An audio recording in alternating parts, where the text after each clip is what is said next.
Nakakatuwa pala 'tong isa sa nag-comment, sabi dito, "Mas lalong hindi siya gagaling 'pag pinagpatuloy niya kumain ng meat."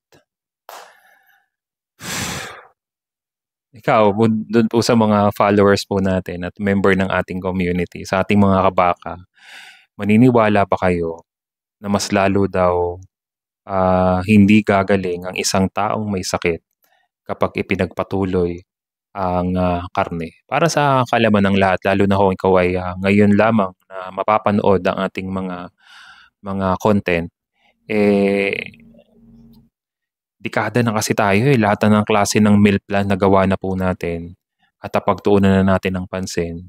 At eto nga ulitin ko, even si Doctor Willie Ong ay na-amaze talaga siya na nung pumunta siya ng, Singapore na meron siyang active talaga na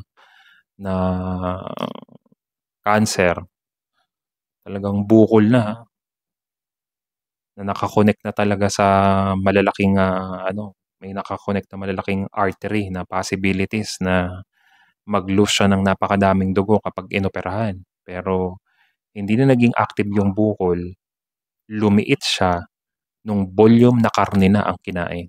Kaya sinabi niya nga sa kanyang mga followers, sa kanyang 10 milyong followers, na dapat pala mas madaming karne kaysa sa gulay. Alam mo, paulit-ulit lang po tayo dito sa anong ito eh.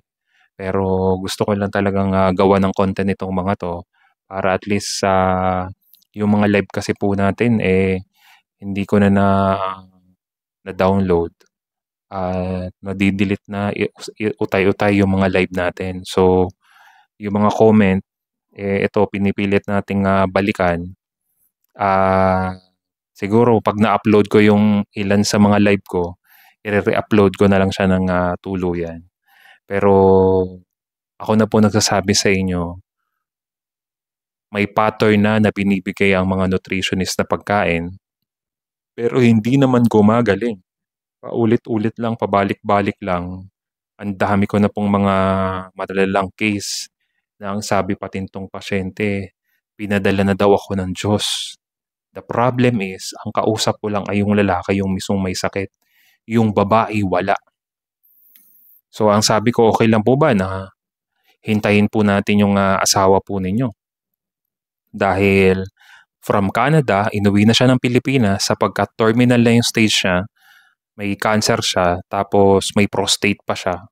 The problem is, parang wala na talagang chance, inuwi na siya from Canada, inuwi na siya dito sa Pilipinas.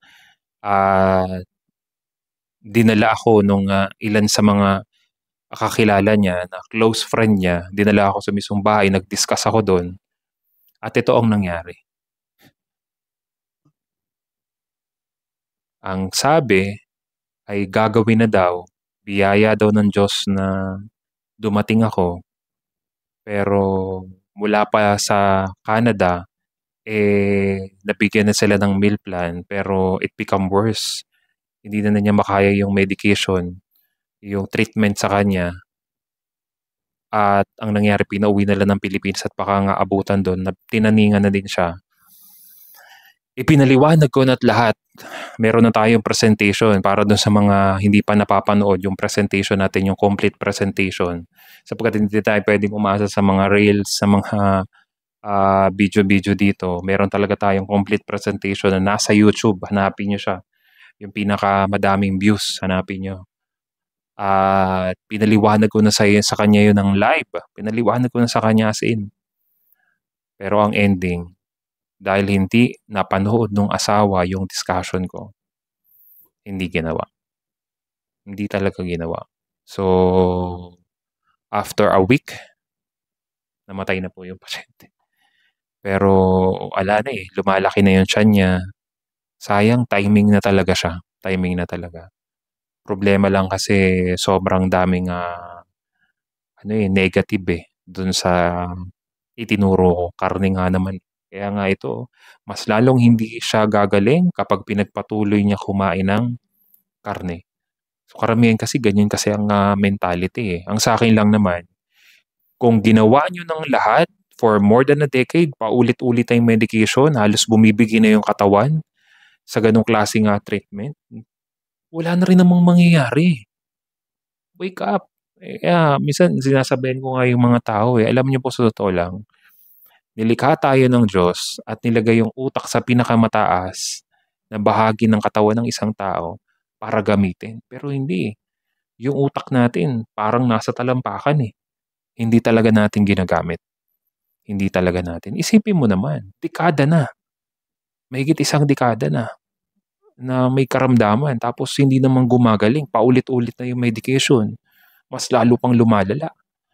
Kaya nga matatalino nga itong mga member ng ating community na mga seaman na pabalik-balik na sa pagsakay ng barko, mga kapulisan na magre-retiro na, pero ano pong ginawa nila? Simple lang. Hindi na nila hinintay na lumala pa kanilang sitwasyon, sinunod po nila yung mga programang itinuturo po natin. At anong nangyari? Eh, ano sabi nila? Kaysa naman hintayin ko pa na pagretiro ko saka ko babaguhin yung nakasanayan kong pagkain. Kapag ano na, malala na yung kalalagayan ko. So, anong mangyayari niyan? Yung pensyon ko, mapupunta lamang sa pagpapagamot. Wag na, wag na.